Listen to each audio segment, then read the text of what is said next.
Boa Boa noite, noite. Fabrícia. Hoje a gente vai falar sobre criatividade, sobre a importância de nós, psicólogos, termos criatividade e estimularmos isso nos pais, tá? Porque não daria para estimular se nós não tivéssemos essa característica desenvolvida, essa habilidade desenvolvida. Tá bom? Boa noite aí para quem está entrando agora. Como a Fabi falou, esse é um tema assim que está na base, né? É um conceito, na verdade, que está na base do nosso trabalho. O que a gente entende aí? Eu acho importante fazer esse recorte antes da gente começar. O que a gente entende enquanto criatividade dentro da nossa abordagem, né? A gente traz esse conceito de herança da nossa abordagem teórica, que é a gestalterapia. Mas eu acredito que mesmo os profissionais de outras abordagens não vão discordar dessa ideia. E se discordarem, fiquem à vontade aí para a gente debater também. Mas o que a gente traz como conceito de criatividade para esse trabalho é exatamente a gente poder, a cada situação, a cada nova situação que a gente tenha que lidar, que a gente tenha que enfrentar na nossa vida, que a gente consiga considerar os elementos do campo, que são variáveis, que são mutáveis, e pensar numa estratégia, numa solução nova, não necessariamente o tempo original o tempo todo, mas uma situação sempre ajustada, sempre coerente, crianças de férias, sempre coerente com o que aquela situação está pedindo. Isso seria o oposto da gente usar sempre as mesmas estratégias em toda e qualquer situação. Isso aponta para uma cristalização, isso aponta para uma falta de criatividade, né? Que é quando a gente realmente, diante de situações, mesmo que elas sejam semelhantes, nenhuma situação, nenhum comportamento, nenhuma emoção com que a gente tenha que lidar é exatamente igual. Porque o elemento, o campo, como eu falei, ele é mutável, os elementos do campo são mutáveis, né? As coisas estão se modificando o tempo inteiro. O que a gente tem como criatividade é uma capacidade de estar diante das situações sempre com esta capacidade, com essa postura de reunir esses elementos, pensar sobre eles e então tomar uma decisão. Isso de forma bem genérica, tá, gente? A gente está trazendo essa ideia. E aí a gente percebe como essa ideia é fundamental. A criatividade é fundamental tanto para o trabalho da gente, né? Porque a gente não está diante das mesmas famílias. A gente pode ter 5 famílias descrevendo aparentemente a mesma problemática, né? Mas elas vão sempre ter nuances diferenciadas e exigir um olhar diferenciado da gente. E, da mesma forma, isso é fundamental que a gente desenvolva, que os pais aprendam no processo de orientação parental a desenvolver essa habilidade, para que, diante dos comportamentos desafiadores dos filhos, eles possam ter ideias de como lidar, né? Ideias funcionais, né? Ideias que, de fato, solucionem aquilo sem recorrer sempre ao mesmo padrão, né? A ameaça, a barganha, o grito. Sim. E aí, acho que você deu uma boa explicada sobre o que é criatividade, o que a gente está chamando de estimular a criatividade dos pais, né?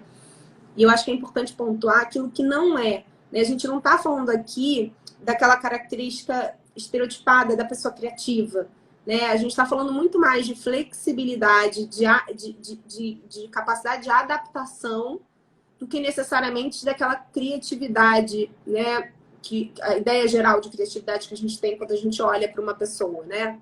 Então a gente está falando muito mais de flexibilidade, né? E por isso que é muito importante na hora do momento do diagnóstico daquele sistema, daquela família, que a gente tente entender qual é o nível de adaptabilidade, de flexibilidade desses pais, porque a gente sabe que para educar uma criança a gente precisa exercer a flexibilidade e a capacidade de adaptação, não só para que a educação seja mais leve, mas para que também a criança aprenda essa característica que é tão importante na nossa vida, né? A gente só lida com a diversidade, a gente só lida com o que é diferente bem se temos esse diferencial, né? Se temos essa capacidade de adaptação, de regulação do, né, o que eu sinto, o que o meio pede. Então, peraí, o que eu tenho aqui de estratégia para resolver esse problema. Então, a gente percebe muitas vezes crianças, quando você vem, quando os pais vêm com uma criança de uma característica muito inflexiva, batata. Muito provavelmente, isso é reflexo de um sistema familiar muito cristalizado, muito, né, muito certinho, muito pouco adaptável. Então, é diferente, assim, porque eu não sou criativa, então eu não posso trabalhar com orientação parental. Não, não é, a questão não é a criatividade eu sentei e fiz um desenho maravilhoso. Não é esse nível de criatividade que a gente está falando. A gente está falando isso, de rigidez e flexibilidade. É isso que a gente está falando. Tá? A gente vai dar diversos exemplos aqui. A gente tem exemplos de casos clínicos, a gente tem exemplos de casa, porque o que não falta é essa necessidade, né, de se adaptar às situações, de pensar. E é uma habilidade que precisa ser desenvolvida, né? De entender, de ler o ambiente, de ler o que aquela criança, eu como mãe, né? Preciso ler o que aquela criança está sentindo, o que pode estimular ela a tentar algo diferente, né? O que tem, o que está disponível aqui para que eu consiga direcionar esse comportamento e aí sim eu ter leveza na educação da minha filha, né? Dos filhos. Então, é só para lembrar, gente, que criatividade não tem nada a ver com essa capacidade de fazer um bom desenho, de usar cores incríveis. Não é disso que a gente está falando. A gente está falando de flexibilidade. Tá? Exatamente. De algo que seja possível utilizar no dia a dia. Porque nem todo... né, se a gente se apega a esse conceito mais senso comum da criatividade, a gente tem que ter ideia mirabolante o tempo inteiro. E a proposta não é essa. Né? Mas é realmente conseguir passear por várias alternativas, testar essas alternativas, ver o que mais funciona. Então, a gente promovendo o autoconhecimento também desses pais, sobre eles, sobre esse campo, a gente ajuda no desenvolvimento dessa habilidade. Porque se eu sei o que está... né, isso que a Fabi falou, essa percepção, essa percepção do contexto, né? Essa consciência da situação. Então, o que está acontecendo agora? Esse choro, meu filho, eu acho que ele está com sono. Peraí, deixa eu pensar rápido aqui. Esse choro, né? Ele não dormiu no horário, ele não comeu direito. Super comum em viagem, por exemplo, né? E aí chega uma hora que a criança está ótima, brincando, a viagem está maravilhosa. Chega uma hora que ela, né, os pais relatam dessa forma. E aí, de repente, ele surta. De repente, realmente, será que é de repente? Né? Será que é porque naquele dia ele viveu uma série de situações que são estressantes? E nem todo estresse ele precisa ser um estresse negativo. A gente se cansa também com coisas boas. Então, aquela criança, de repente, está muito fora da rotina, desregulou muito naquele dia. Aquele choro não é um choro de manha, não é um choro de manipulação. É um choro para expressar que para ela deu ali, naquele momento. Que talvez seja melhor interromper e levar a criança para dormir do que forçar uma barra, enfim. Né? Então, essa capacidade de analisar o que mudou naquele cenário, o que aconteceu naquele momento para aquela criança tá tendo que se expressar daquela forma. Sim, e a partir disso, o que fazer com isso, né? Um exemplo bacana que eu tenho, por exemplo, às vezes minhas filhas não querem subir de jeito nenhum para dormir, né? Pro andar dos quartos, não querem dormir. E aí, a minha filha, principalmente a mais nova, é tinhosa, até dizer, chega para aquilo virar uma crise, é um segundo, né? Então, rapidamente eu preciso pensar assim, o que motiva ela a subir? Eu sei, por exemplo, que adormecer na minha cama não acontece todos os dias, tá, gente? Mas quando a minha proposta é adormecer na minha cama, é algo que satisfaz. Então, se eu fizer isso esporadicamente, nos momentos em que eu sei que eu fiz a leitura do campo, entendi que o buraco está mais embaixo naquele dia, né? E eu convoco a fazer algo diferente. Né? Então, hoje vamos adormecer na cama da mamãe. Né? É totalmente possível, saudável, essa flexibilidade. Fabiana, mas e a rotina? Rotina é uma coisa, né? Exceção é outra. Não tem problema nenhuma exceção na rotina. Elas sabem que elas dormem diariamente no quarto delas. Né? E nem tem assim, só final de semana que dorme na minha cama. Não, eu uso essa estratégia muitas vezes para convencer a subir. Ou para acalmar, enfim, deu alguma confusão aqui em cima, que é um momento já do sono, que poucas estratégias funcionam, e aí essa é uma que eu guardo, assim, uma cartinha que eu guardo na manga, né? E isso é usar a criatividade. Sim, sim. E aí não a gente não precisa. É isso, exatamente esse exemplo que a Fabi deu, assim, a gente não vai precisar ter uma ideia mirabolante todos os dias, mas um repertório de estratégias. Isso já é melhor do que uma estratégia só, do que duas estratégias só. A gente podendo ter esse repertório. E aí, no caso da família, um repertório que ela desenvolva, né? Então, a gente também vai trabalhar nesse processo estimulando a criatividade dos pais, a gente também está trabalhando na autonomia deles, porque a gente não vai dar as ideias prontas para ele. Por isso a gente vem falando o quanto que a gente é contra, né, uma proposta de orientação parental enrijecida, em que você simplesmente, para cada problema, você oferece uma solução pronta para os pais. Né? Exatamente, e quando a gente fala isso, a gente não está simplesmente criticando a concorrência. A gente sempre fala isso aqui, né? A nossa proposta não é desqualificar o trabalho de ninguém, mas a gente não faz isso porque isso dentro da nossa base teórica, isso não é bacana. Então, por quê? Porque dentro da nossa proposta de trabalho, a gente quer desenvolver também a autonomia desses pais e quer estimular neles a criatividade. Então, a gente vai dar, de repente, um caminho, uma ideia geral e deixar que eles à medida que se apropriem, né, dessas ideias, se conheçam um pouco mais, conheçam o filho, eu acho que a Fabi ontem falou um pouco disso também, né? Conheçam melhor o filho real que está diante deles, as características dessa criança, eles possam pensar em estratégias e assim aumentar o repertório deles diante do comportamento desafiador da criança. E não necessariamente o que vai funcionar com um filho, para quem tem 2 filhos, né? Não necessariamente o que vai funcionar com um filho vai funcionar com outro filho. Eu tenho um que, se eu for pela via do abraço, do acolhimento, funciona muito bem. E eu tenho uma outra que é muito mais reativa, né? Mais avessa ao toque nesses momentos em que ela está muito irritada e que eu tenho que ir pelo caminho do lúdico. Então, eu tenho que fazer uma piada, sei lá, com a cara que ela está fazendo, com a expressão facial que ela está fazendo, né? Não ironizando, não desqualificando, mas assim, nossa, às vezes eu faço, nossa, tomei um susto com esse choro aí, você chorou igual, sei lá, uma taquara rachada, aí ela começa a rir e aí interrompe aquela emoção mais desorganizadora e eu posso lidar com aquilo. Enfim, esse processo, não necessariamente os pais já têm desenvolvido e a gente precisa estimular neles.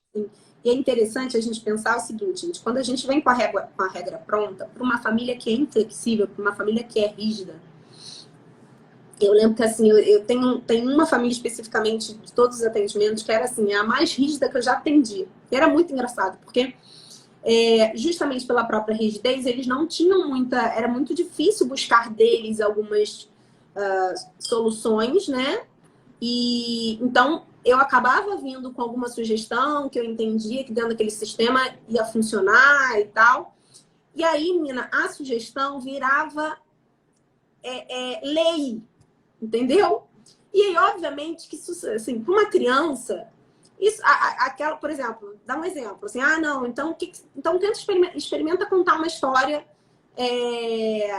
na hora do almoço, né? Para não querer que veja televisão, mas está difícil mantê-la. Então vamos para a história, que é um meio do caminho aí, né? Entre a consciência da alimentação e a distração.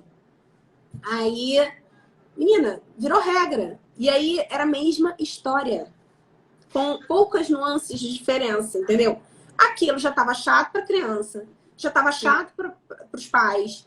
E, enfim, a longo prazo não funciona. Então, nesse estilo parental, um estilo parental mais inflexível, né? Se você traz as regras prontas o tempo todo, se você não trabalha, além disso, se você não trabalha a questão da criatividade nos pais, a gente cai nessa, né? Assim, de virar, era muito engraçado, que qualquer coisa que surgisse até deles, né? Mas virava lei, porque aí dava certo. E aí era só esse repertório que tinha, mas isso fala de uma inflexibilidade, né, assim, de um casal que, inflexível, se juntou, tornou mais inflexível, teve filho, enfim. E a gente teve que trabalhar várias questões e eles até acabaram entrando em terapia de casal e tal, mas porque essa inflexibilidade falava também ali no casamento, né? Sim. E é interessante a gente ver que não adianta, porque se a gente não trabalha o que está além disso, né? As regras viram lei e aí de alguma forma vira algo pouco saudável, né? Exato. Tanto que eu brinco, que eu adoro quando eu proponho alguma coisa e os pais chegam para mim depois de algumas sessões e falam assim, já tem a coragem de falar, não vou fazer isso não vou fazer desse jeito não, porque eu acho que o que funciona com meu filho vai ser tal coisa. Eu acho ótimo, porque eu já percebo ali, né, já é um critério de que aquela família está avançando, um indicador de saúde, exatamente porque eles começaram a pegar a minha informação, a informação de qualidade que a gente fornece, a informação embasada que a gente fornece, confrontar essa informação com o que eles têm sobre o campo real, porque eu não estou ali, né? A gente não está ali enquanto profissional naquele campo real, e adaptar essa ideia. Então, ótimo, eu acho ótimo. Eu não me sinto questionada no meu trabalho, muito pelo contrário. Né? Para mim, para a gente, isso é um indicador de que efetivamente o nosso trabalho está funcionando, porque eles conseguiram pensar alguma coisa que eu não havia pensado, adaptar aquela ideia ao campo. E uma outra coisa que eu sempre lembro, um exemplo que eu sempre lembro da nossa certificação em disciplina positiva, que quando eu li, eu falei, gente, que viagem, eu acho que eu nunca vou propor isso para família nenhuma, né? E assim, é uma crítica. Na verdade, a gente ama, tá, gente? Nada contra a disciplina positiva, muito pelo contrário, é uma das principais bases do nosso trabalho quando a gente vai falar de intervenção, de apresentação de ferramentas para os pais, mas eu lembro, tem um material da disciplina positiva que são os cartões, né? Que vão meio que sugerindo para cada comportamento, para cada desafio de comportamento, uma estratégia. É bem bacana e tal, para você trabalhar até para quem vai trabalhar com grupos. Mas tem uma estratégia que é assim, se as crianças começarem a brigar no carro, você para o carro no acostamento e diz, né, que não vai voltar a dirigir, enfim, que não vai sair do lugar até que elas até que elas se resolvam. Eu fiquei pensando, na época, quando eu escutei isso, eu ainda morava no Rio, né? Eu pensei, gente, se eu paro o carro, vou parar o carro no meio da linha vermelha. Se as crianças começarem a discutir, vou ser assaltada, né? É uma estratégia que não funciona dentro da... Funciona lá na Califórnia. Exatamente, aquelas casinhas todas fofas, aquelas ruas que você consegue parar. E é uma estratégia que funciona. Então, que pra gente é uma estratégia que a gente teria que adaptar, né? Eu até adapto essa estratégia, assim, no sentido de gostam muito de ouvir música, então eles começam a brigar, eu paro a música, né, pra mostrar que, enfim, até adapto, mas assim, essa é uma ideia, assim, esse exemplo, é só pra mostrar o quanto que a gente, mesmo aquilo que a gente quer desenvolver nos pais, a gente também precisa desenvolver na gente, que é assim, pegar todo o conhecimento que a gente traz, tudo aquilo que a disciplina positiva, por exemplo, propõe como estratégias, e criar a partir dessa família real que está diante de você, né? Sim. Isso nos exige aquilo, né? Tanto pais inflexíveis, eles ali vão resultar muito provavelmente em crianças inflexíveis, quanto é muito verdadeira essa regra para nós, né? Para essa relação terapêutica.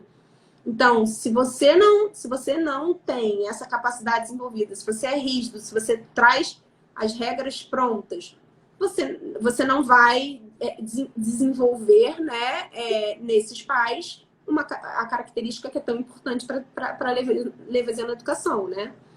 Então, isso exige de nós. E aí, gente, criatividade, é interessante a gente pensar que a criatividade, ela passa por assim, por um conceito muito importante, que é a fundamentação teórica. A gente só consegue ser criativo se a gente conhece o suficiente, se a gente entende o suficiente sobre famílias, se a gente entende o suficiente sobre as estratégias, se a gente entende o suficiente sobre aquela família especificamente, sobre aquela criança especificamente. Então, é importante que, assim, criatividade não é assim, então eu não preciso nem estudar nada, né? Só ser criativo, inventa aqui uma coisa para o pai fazer com a filha. Não, né? É uma criatividade baseada, tanto que a gente brinca, né? Quanto mais você atende, mais criativo você se torna. Porque a experiência, a fundamentação, o estudo vai propiciar que você tenha um olhar mais amplo sobre as questões. Vai propiciar, quanto mais você estuda estratégias educacionais bacanas, então se você estuda a disciplina positiva, se você vai estudar a comunicação não violenta, né, que são estratégias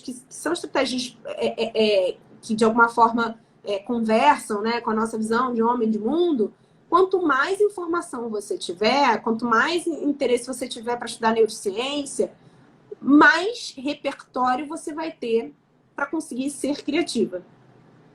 Assim como, quanto mais informação os pais tiverem sobre o desenvolvimento do próprio filho, quanto mais informações que os pais tiverem sobre o funcionamento dos filhos, porque o funcionamento é interessante, né, Fabrícia? Porque nós temos esse olhar para o padrão, né? Para o padrão comportamental. A gente pesca isso muito fácil porque nós somos treinados para isso. Esse é o nosso diferencial, né?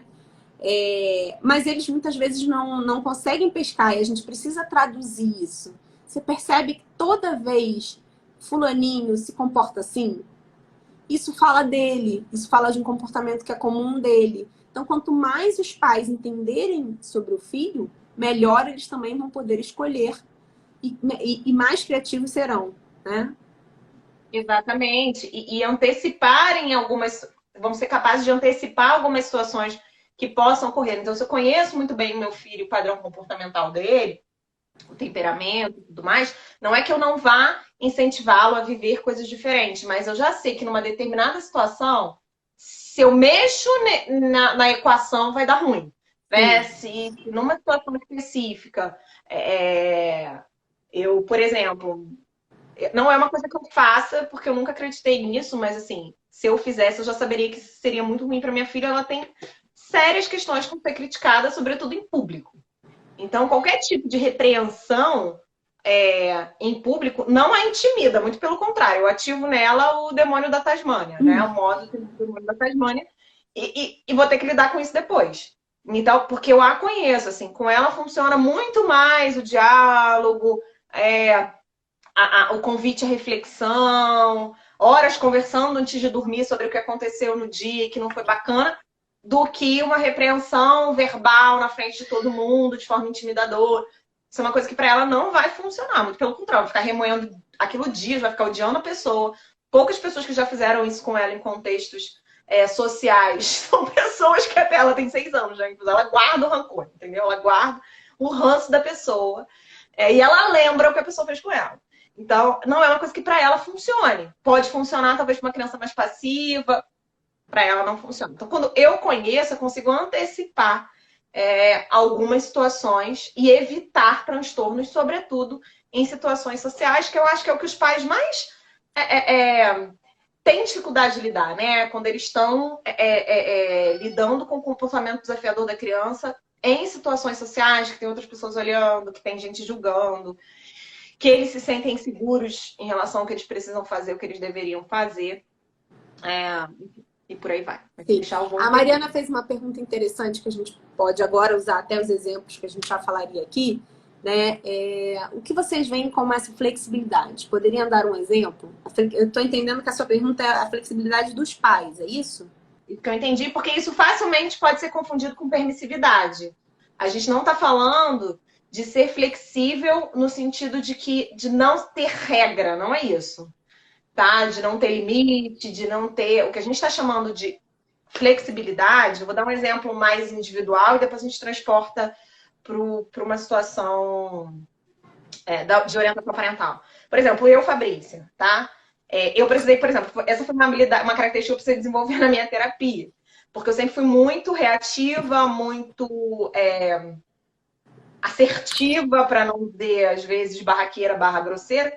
E aí, o problema é que eu sempre atuava assim em todas as situações. Então, eu estando numa situação de ameaça, de intimidação, que requer esse tipo de comportamento, eu agia dessa forma.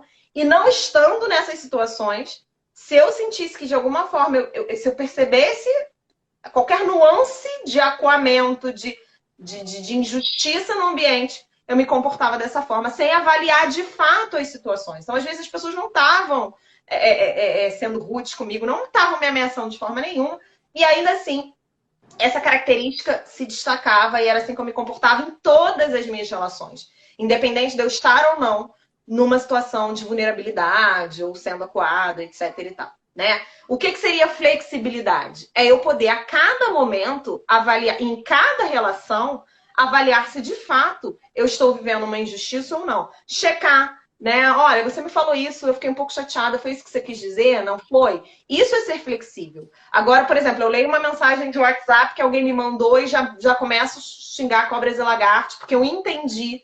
Assim, a inflexibilidade tem a ver com a não reflexão, com a incapacidade de avaliar a situação tal qual ela está, né? É claro que a gente nunca vai chegar à exatidão, à essência de um fenômeno, mas é poder avaliar essa situação com os elementos que ela de fato tem e aí, a partir daí, tomar uma decisão. Porque essa foi uma característica que me ajudou na vida em muitos aspectos. Mas me prejudicou em outro. Só que eu cristalizei, né? Eu cristalizei nessa forma de ser, nessa forma de me relacionar e, portanto, me tornei alguém inflexível. Então, esse é só para você entender um pouco essa ideia de flexibilidade e inflexibilidade. Quando a gente pensa isso para os pais, por exemplo, eu internalizei como mãe que se a minha filha, se o meu filho apresenta um comportamento inadequado, eu preciso punir.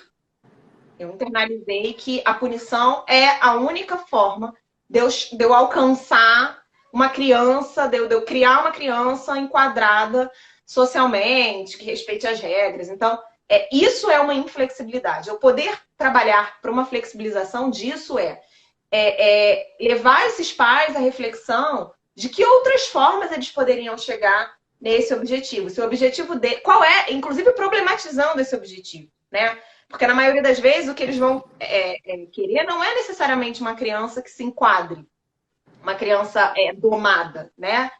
Quando a gente vai mais a fundo, quando a gente começa a conversar com eles, não, mas eu quero um filho que saiba questionar, que saiba pensar, que tome decisões por si só, que não seja Maria vai com as outras. E aí a gente vai ajudando, a gente vai mostrando que talvez aquela estratégia educacional rígida, inflexível, não seja tão facilitadora para o objetivo que ele quer. Não sei se deu para entender. Sim. Me ajuda aí, Felipe. Eu vou dar um exemplo assim prático, tá? Do meu dia a dia. Então, por exemplo, alimentação. Todo mundo sabe que é um desafio, né? Rara as exceções, mas acho que difícil o caso que a criança não encrenque em algum momento de comer a refeição. Então, vamos lá. A gente sabe que aquela criança precisa comer, né? Para se manter saudável. Mas a realidade é que muitas vezes ou passou da hora de comer e aí já tá com sono, ou encrencou com alguma coisa que estava no prato naquele dia, ou, enfim, tá chateada com alguma coisa. A gente não sabe, são diversos fatores. Não tá com fome. Né? Sim, não tem fome, exatamente. Podem ser diversas questões. E aí, sentadas com elas, eu posso avaliar. Não, o que é isso? Ah, não, isso é sono. Já teve um dia que a minha chorava tanto, ela empurrava comida, que a única coisa que a gente tinha a fazer era pegar ela aos prantos e levar para dormir. Não tinha outra coisa, ela não comeu nesse momento. E a gente levou para dormir, era tarde, assim, né?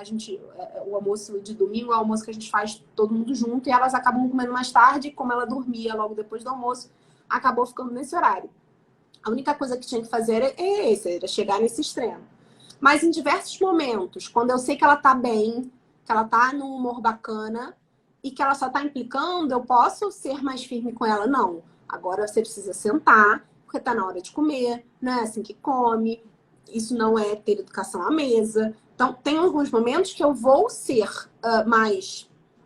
eu vou ser mais... Não é nem autoritária, né? Eu serei mais firme, porque eu entendo que aquele momento dá. Agora, se eu sei que ela tá naquele limite, que se eu fizer qualquer intervenção mais agressiva, ela vai desregular ao ponto de não conseguir voltar, então eu posso tentar... que eu faço muito eu tenho uns anõezinhos guardados nos brinquedinhos dela, que eu costumo trazer na hora em que eu preciso, que ela, assim, tá muito difícil dela comer, eu falo, então vou trazer os anões. Aí fico brincando, eu vou pra casa, elas adoram. Mas eu não faço isso todo dia, elas não comem todo dia assim. Mas chega um momento em que eu analiso aquela situação, eu penso como é que tá o humor dela, eu entendo se ela tá com fome, se não é. Então eu sei que ali eu posso usar essa estratégia. Em outros momentos eu serei mais firme. Ou em outros momentos eu vou tirar o prato dela e falar, tudo bem, eu tô entendendo que você não tá com fome. A hora que você tiver com fome, você vai comer esse prato. Então, assim, percebe que tem, assim, muitas estratégias que a gente pode usar e que não são permissivas. De modo algum eu vou tirar o prato e dar um biscoito a ela. Né? Ela foi dormir e depois ela desceu e ela sabia que ela tinha que comer, né? Para lanchar alguma coisa que ela quisesse, ela sabia que ela tinha que almoçar. Então, assim, isso não é permissividade. Sim, é você entender, ler o ambiente, né? Ler o estado de espírito, o estado emocional daquela criança. E então decidir de uma forma criativa o que você vai fazer para lidar com aquela situação. Mas, por exemplo, no caso de subir para dormir, ela vai dormir na minha cama. Mas ela não vai decidir, ela não decidiu que ela vai ficar acordada até meia-noite. Entende? Pode dar a impressão de que é permissividade, mas o controle está em mim, o controle está comigo. Né? Exatamente. É claro que respeitando as decisões, respeitando. Então, se eu sei que ela não está com fome, eu não vou enfiar comida goela abaixo. Né? Sim. Eu vou respeitar que ela é uma necessidade fisiológica, mas ela também vai ter que respeitar que a alimentação para aquela hora, que aquela alimentação, arroz, feijão, legumes e carne, é importante, né? E que se ela tiver com fome, ela vai comer isso. Então, a flexibilidade é isso, é diferente de permissividade. Bem diferente. Então, e a grande diferença, a principal diferença está exatamente nesse resultado que a Fabi está falando. A permissividade, ela vai levando a criança a sustentar hábitos ruins, hábitos de comportamentos disfuncionais. Então é isso. Ela não quer comer, toma um biscoito, que é melhor do que não comer nada. Isso não é flexibilidade, é permissividade, né? A flexibilidade, para existir flexibilidade, eu gosto muito dessa ideia, para existir flexibilidade tem que antes ter a regra. Você vai ser flexível em relação ao quê? Então, a regra precisa estar muito clara. A regra é aquilo que acontece a maioria das vezes e a flexibilidade é a exceção. Né? A flexibilidade é o meu jogo de cintura. Como eu vou manejar aquilo? E aí, dentro desse exemplo da alimentação, lembrei... Porque, assim, uma outra coisa que ajuda muito, que a gente falou na live de ontem sobre desenvolvimento, é conhecer as etapas do desenvolvimento para que a gente saiba o que esperar. É muito comum uma fase de seletividade alimentar, né? Nas crianças muito pequenas, a partir dos 2 anos. Poxa, mas ele comia tudo até os 2 anos, aí de repente...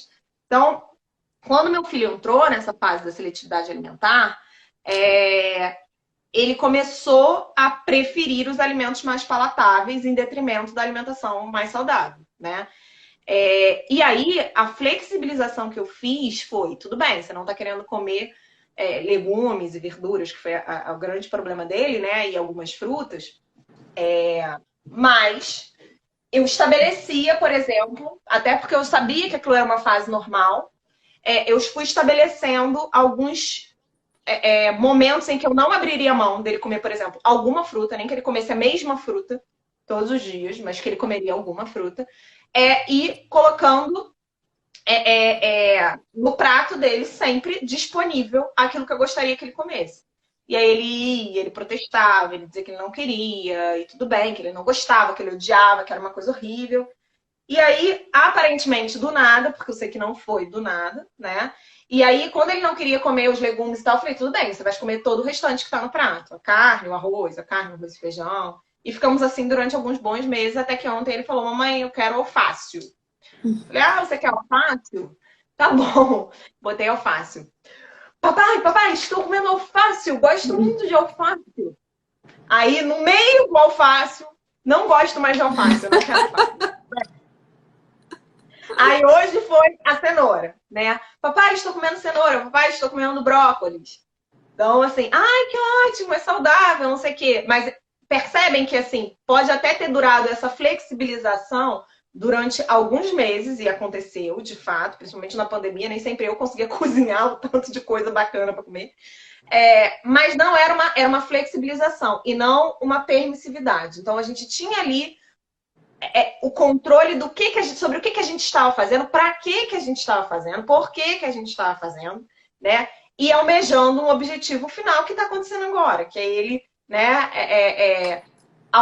E aumentando novamente, voltando a aumentar o repertório dele de escolhas saudáveis, né? Então, no lanche precisa comer uma fruta, e aí eu fui sustentando algumas regras mais simples, mais tranquilas de serem sustentadas nesse momento que ele estava vivenciando, né? Por exemplo, comer uma fruta, tem que comer uma fruta ao acordar e precisa comer uma fruta no lanche. Qual fruta você vai comer, você pode escolher.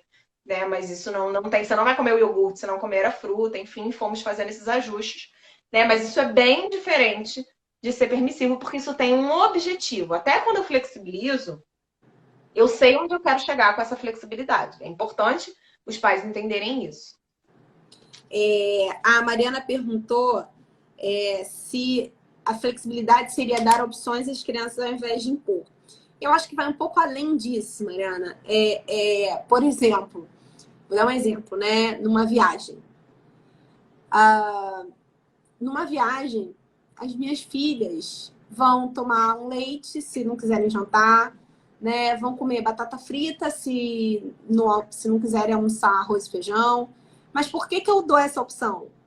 Porque a flexibilidade, ela tá além.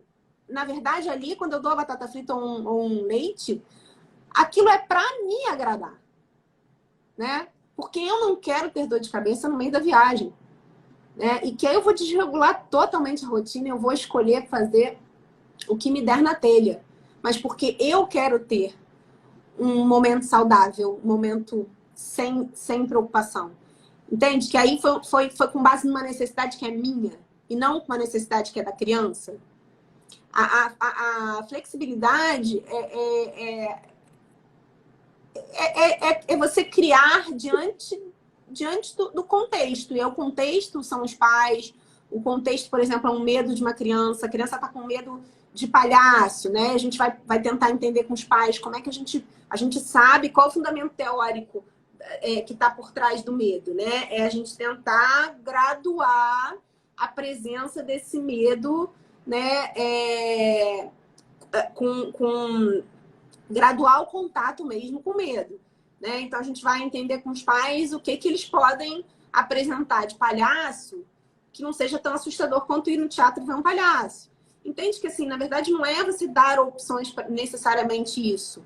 É além, né? É olhar o contexto como um todo, olhar as minhas necessidades, olhar as necessidades do meu filho, olhar as necessidades do ambiente, né? Para aí sim eu tomar uma decisão criativa.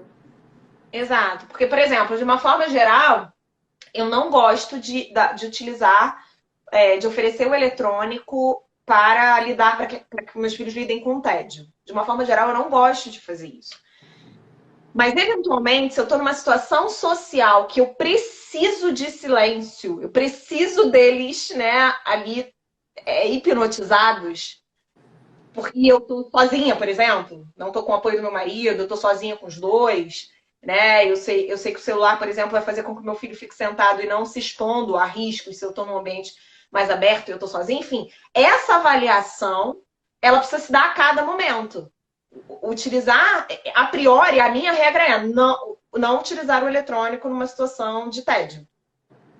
A minha regra é essa. Mas eu flexibilizo essa regra em contextos específicos, avaliando esses contextos e vendo quem ganha mais, quem perde, o que a gente ganha mais com isso, o que a gente perde com aquilo.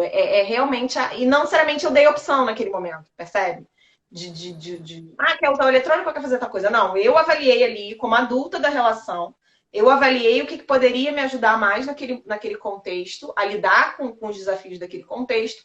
E aí fiz uma escolha. Ela é consciente, né? E que é consciente, não é uma coisa aventureira. Vou testar isso aqui para ver se tá certo. Sim, inclusive a flexibilidade, a criatividade tem tudo a ver com aquela autoconsciência que a gente já falou na live passada, né? Do quanto precisa ser um movimento consciente mesmo, de percepção do ambiente. E assim, isso muitas vezes não é desenvolvido, não há uma habilidade desenvolvida nas pessoas, né? Nos pais, no caso. A gente precisa ajudá-los a entender. Não, tudo bem. Então, qual era o contexto? O que estava acontecendo naquela hora para ele ter se jogado? Né? Quando você amplia isso, Quando você vai entender que assim, meu filho se jogou no chão. Do nada. Não, não é do nada. Ele não se jogou do nada no chão, né? Ele se jogou do nada por uma necessidade, ainda que tenha sido uma escolha errada, pouco funcional, né? Mas a gente precisa entender o contexto disso. E ampliar essa visão deles vai ampliar justamente que eles tenham mais consciência sobre o que está acontecendo, para que então eles possam fazer escolhas mais saudáveis e mais criativas. Exatamente. Tá? E aí, assim, vocês podem até pensar, né? Ai, mas, poxa, esses exemplos que elas estão dando, pô, então eu não vou conseguir atender, eu não vou conseguir ser tão criativa assim. E acho que é justamente isso que eu já falei antes. A criatividade, a nossa criatividade como psicoterapeutas, como orientadoras parentais, ela vai demandar muito estudo, muita experiência, muita supervisão, muito atendimento, né? Se você ainda não começou a trabalhar como orientadora parental, você vai ser menos criativa no começo, é natural, eu também era, né? E ao longo do tempo, ao longo da dedicação, você vai ampliando essa característica, que pode até ser já uma facilidade sua, né? Ou não. Mas o que vai fundamentar a criatividade é experiência e conhecimento. Exatamente. E vocês podem pensar, é algo, né, baseado nisso que a Fabi falou, assim, eu não sou criativa, não vai dar para mim. É uma habilidade a ser desenvolvida, né, com todos esses recursos e que tem a ver também com tudo isso que a Fabi falou, mas tem a ver também com se apropriar cada vez mais desse lugar que vocês querem ocupar e ter cada vez mais segurança em relação àquilo que vocês estão fazendo, né? Quanto mais flexíveis vocês também forem em relação ao... não, eu só posso fazer o que está escrito, eu só posso sugerir uma regra que está escrita no livro que eu li. Não, gente. O fundamento para todo o trabalho toda a construção teórica, né, digamos assim, metodológica da disciplina positiva é o respeito. É a ideia central, a ideia lá do Adler de que uma criança precisa se sentir aceita e importante. E esse sentimento está na base, né, do desenvolvimento dela, de um desenvolvimento pleno, de um desenvolvimento saudável. Então, qualquer ideia, qualquer que surja ali na relação terapêutica, né? Qualquer construção que surja, tendo como base o respeito, tendo como base a possibilidade da expressão, a liberdade para que essa criança se expresse dentro daquele campo relacional, né, com os pais, é uma estratégia válida. Então, a gente não precisa ficar presos. A teoria ela está ali para nos dar a base para, como a Fabi falou, a base para criar. Então, um exemplo bem bobo, eu sempre gosto de exemplo de comida. Eu acho mais fácil de entender. Então, se eu aprendi a fazer um bolo, uma base de um bolo, eu não preciso todos os dias fazer o bolo com o mesmo recheio, o bolo com o mesmo sabor. No dia seguinte, eu posso tentar botar uma pitada de canela, eu posso botar o chocolate, eu posso ir variando esses recheios de acordo com o gosto, né, da minha família, da clientela. Mas isso só foi possível porque eu tinha uma base. Eu aprendi qual é uma massa básica, né? Ovo, manteiga, farinha. Então, isso vai ter que ter. Mas podem ter outras coisas. Então, isso é muito importante também vocês aprenderem que a flexibilidade ela não tem a ver com você abrir mão da teoria que você conhece ou você se tornar infiel à sua abordagem. Nada disso. Né? A flexibilidade é uma característica, uma capacidade indispensável ao psicoterapeuta no trabalho de orientação parental. O jeito errado, acho que a gente já comentou de alguma forma, que é eu querer dar conta disso, né? Querer dar conta dessa capacidade, dessa habilidade pelos pais. Então, às vezes, é claro que a gente, principalmente para aqueles pais muito crus, a gente vai, que tal? Você já pensou nisso? E etc e tal, mas isso dentro da nossa estratégia de trabalho precisa ter um limite, né? Eu sugerir como eles poderiam conduzir determinada situação. Então, a gente estimula a capacidade criativa dos pais. Primeiro, não tendo as ideias por eles, mesmo que a gente tenha ideias sobre como a gente pode fazer. Um jeito errado também de fazer isso é não dar a eles um tempo de reflexão sobre aquela questão que eles estão trazendo, né? Então, as perguntas curiosas, é uma estratégia, uma ferramenta da disciplina positiva, inclusive, ela é super utilizável com os pais também, ela deveria ser, né? Da gente realmente ter uma postura curiosa em relação ao que eles estão trazendo, e não simplesmente o jeito errado seria, eles estão me trazendo essa demanda, já entendi. Então, mal eles terminam de falar, eu já entendi como orientadora parental qual é a demanda, e eu já tenho uma resposta pronta, a priori, para essa demanda. E como a gente falou lá no início, isso é equivocado, porque, por exemplo, gente, eu atendi, até por conta do e-book, eu acho que foram 5 ou 6 casos de desfraude. 5 ou 6 casos que tinham semelhanças. Inclusive, a idade das crianças era muito próxima, era quase a mesma idade. Mas foram 5 casos completamente diferentes.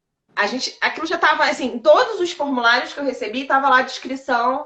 O meu filho está se recusando a ir ao banheiro, meu filho está fazendo a roupa, o meu filho está tendo muitos escapes. As questões eram basicamente as mesmas. Se eu já pego uma forma errada de eu estimular isso nos pais, ou de eu achar que eu estou estimulando, né? Seria eu pegar aquilo e já na primeira sessão falar, olha, façam isso, façam aquilo, tentem isso ou tentem aquilo, né? Isso não é estimular a criatividade, isso é entregar regra pronta, né? E a forma correta de fazer isso seria exatamente tentar entender em que contexto, né, único, singular, este fenômeno está acontecendo. Né? E aproveitar o recurso que esses pais já têm, que esse campo já tem, para a partir daí a gente começar a problematizar com eles o que pode estar acontecendo e, assessorados por algumas ferramentas, deixar que eles também tenham as suas próprias ideias e a sua própria leitura do fenômeno também. A Terezinha está falando, o exemplo dessa rigidez foi observar uma mãe que tinha a hora certa de dar a papinha para a criança. Ela não pode esperar 25 minutos para terminar um batizado e alimentou o filho durante a cerimônia, né? Exatamente. Exatamente. Esse casal que eu atendi era muito engraçado, gente. Era tudo assim, né? Na hora certinha, a quantidade tinha que ser aquela, se não comesse aquela quantidade. Aí você desconsidera totalmente a fisiologia, a fome, né? Tantas coisas tão importantes para as crianças. Mas é bem isso que você está falando mesmo. A gente percebe assim, de longe, a gente percebe casais. E aí, gente, o que pode estar por trás dessa inflexibilidade? Pode estar uma insegurança danada, né? De não saber o que fazer, de não ter informação, né? Não nos cabe julgar ou criticar, né? Às vezes, um pouco do temperamento, com as opções profissionais, tornam as pessoas cada vez mais inflexíveis, né? E aí vem um filho tirar totalmente, né, o rumo de um caminho reto, né, que eles traçaram. E aí vem muita insegurança. Então, a gente tem que ter também esse olhar empático para esses pais, né? Porque essa inflexibilidade ela pode ser muito boa para muitas coisas, né? Para um caminho profissional, ou, enfim, para aquela família que, né, faz tudo certinho, tá ali tudo na hora, né? Mas a criança ela não segue essa mesma lógica. Né? A criança não segue a lógica do racional, do reto, de forma nenhuma.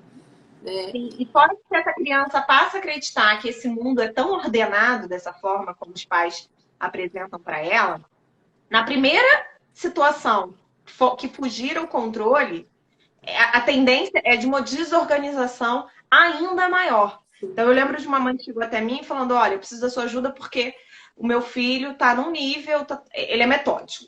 Ele é metódico, né? E eles vêm com essas falas prontas e tal.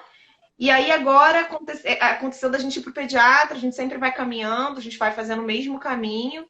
E aí eu precisei fazer o caminho um pouco diferente, porque eu precisava passar na farmácia, sei lá. E aí ele se desorganizou, porque ele não fez o mesmo caminho que ele fazia todos os dias. E aí, óbvio, a gente conhecendo, a gente avaliando, a gente acompanhando, a gente percebe que eu fui percebendo que, na verdade, essa mãe sempre apresentou o mundo para ele de uma forma muito, muito, muito ordenada. Então, tudo sempre estava no mesmo lugar, né? Enfim, tinha um excesso, inclusive, de organização dentro do ambiente da casa. Então, nada podia estar muito fora do lugar. É interessante, Fabrícia, que Montessori fala muito sobre a necessidade de ordem da criança, né? De um estágio da criança, que é esse estágio dela menorzinha, que há uma necessidade de ordem para uma organização interna. Então, e por isso que a rotina é tão importante, né? Mas cabe a nós também, porque assim, se é algo que já é da criança, uma necessidade de ordem, né? Cabe a nós também apresentarmos o diferente, né? Então, ao longo do desenvolvimento da criança, a gente tem que sempre manter aquilo que é, como é que eu posso dizer? Que é a rotina mesmo, né? Que é o previsível, porque é muito importante para a criança. A Montessori fala muito sobre isso, né? Mas nós também somos justamente quem traz a novidade, quem traz a flexibilidade. Então, por exemplo, ontem, a minha filha, estavam as duas na piscina, né? E aí começa uma briga, minha filha, a pequena é implicante, aí pegou a boia que a outra tava, não sei o quê. E aí eu sentei assim perto, ela falou, mamãe, fala com ela. Eu falei, não, filha, vocês precisam aprender a conversar, a chegar a alguma conclusão. Então, você usa as palavras para falar com ela, né? Ao invés de ficar gritando, porque ela estava gritando. Inclusive, acordou todo mundo na quarta-feira ontem. Acordou todo mundo cedo em casa. E aí, ela falou assim, então você vem comigo? Eu estava sentada. Então, você vem comigo falar? Eu falei, vou. Mas você que vai falar. Aí ela, tá bom. Aí ela tentou. Bela, me empresta a boia? Aí a Isabela, óbvio, não. Aí eu falei assim, filha, fala para ela assim, Bela, seguinte, então tudo bem. Então você fica na boia e você fica um pouquinho na boia e depois você me empresta. Aí ela repetiu direitinho. Bela, seguinte, então você fica na boia e depois você me empresta. Aí a Bela, tá bom. A questão não era nem a boia, né? Porque elas fizeram as pazes ali, foram brincar. Então, assim, eu tô ensinando para ela, que é uma criança muito... A Kátia é uma criança, nesse sentido, menos criativa, né? Eu tô ensinando para ela, ainda de uma forma muito beabá, dizendo ainda para ela, né? Eu estimulei que ela fizesse sozinha. Ela tentou, não conseguiu. Então, eu vim por ela, né? E ajudei. Eu tenho certeza que aquilo ali, ela vai levar para outras situações. Então, nós também somos... os agentes da diferença, da criatividade, da habilidade de negociação, justamente porque a criança já tem essa tendência de ordem mesmo. Né? Então, se você pega uma criança que tem tendência de ordem, pega um pai com essa mesma necessidade, é muito difícil mesmo lidar com diferente. Exatamente. A gente tem ferramentas, né, para lidar com isso, tem estratégias. Como antecipar, por exemplo, para uma criança que tem muita necessidade disso, enfim. Mas essa leitura, né, que a gente acaba fazendo, acompanhando os pais, é uma leitura que eles não fazem sozinhos, senão eles não estariam com a gente. Então, a gente precisa dosar exatamente isso que a Fabi fez com a filha dela, né? Então, a gente vai precisar dosar. Em alguns momentos, a gente vai com eles, né?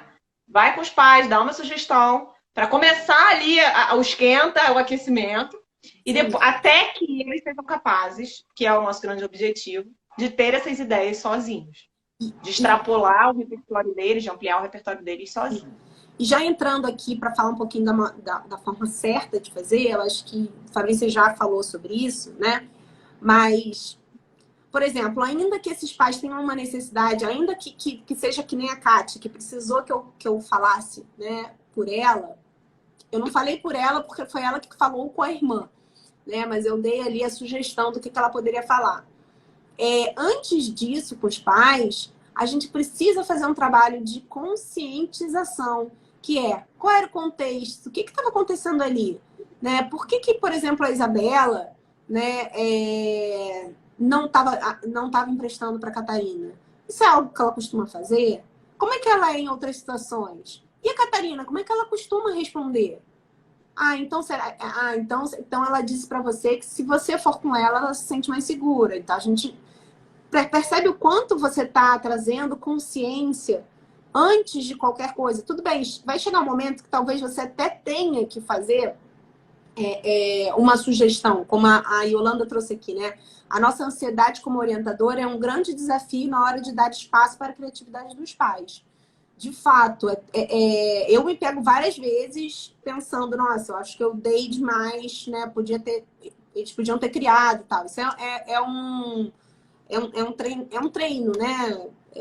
É um desafio que a gente tem mesmo como orientadora. Mas a gente também tem que ficar atento, porque em alguns momentos a gente vai precisar, de fato, sugerir, a ponto daqueles pais, ao longo do tempo, terem informações o suficiente, bagagem o suficiente para depois, lá na frente, fazerem as próprias escolhas. Exatamente. Né? Então, eu sei que a Kati precisa de uma ajuda maior para que daqui a pouco ela já consiga fazer a própria escolha, que ela consiga entender, consiga negociar mais fácil com a Isabela. Né? A Isabela já não precisa fazer isso, porque ela já vai na malandragem, ela já consegue negociar. Então, é entender, cada pai vai ser um pai, né? Cada casal vai ser um casal, vai ter casal que nesse movimento de trazer a consciência, de entender o contexto, eles mesmos já vão se ligar. Então se ela pensa assim, eu podia fazer assim, né? Aí você aproveita, sim. Então vamos tentar dessa forma? Exatamente. Teve uma vez uma mãe que falou pra mim assim, ele fala o tempo inteiro que me odeia, que me odeia. O dia inteiro ele me falando que me odeia, que me odeia, que me odeia.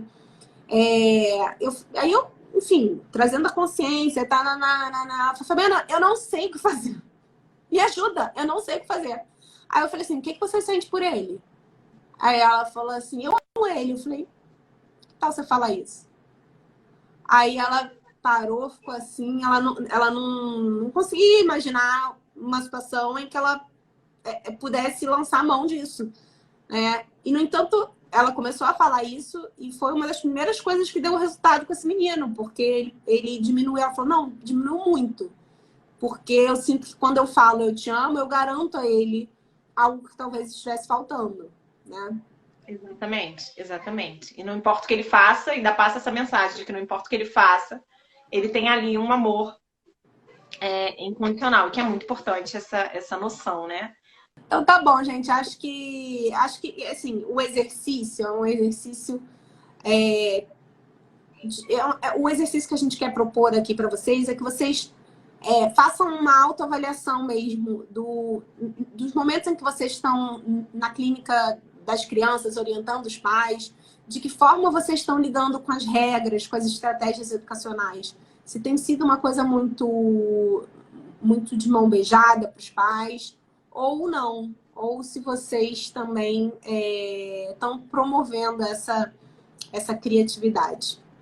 Muito obrigada, gente. Boa noite, tá bom? Beijo, gente. Muito boa noite. Obrigada, Fabia. Até amanhã. Até amanhã. Tchau, tchau.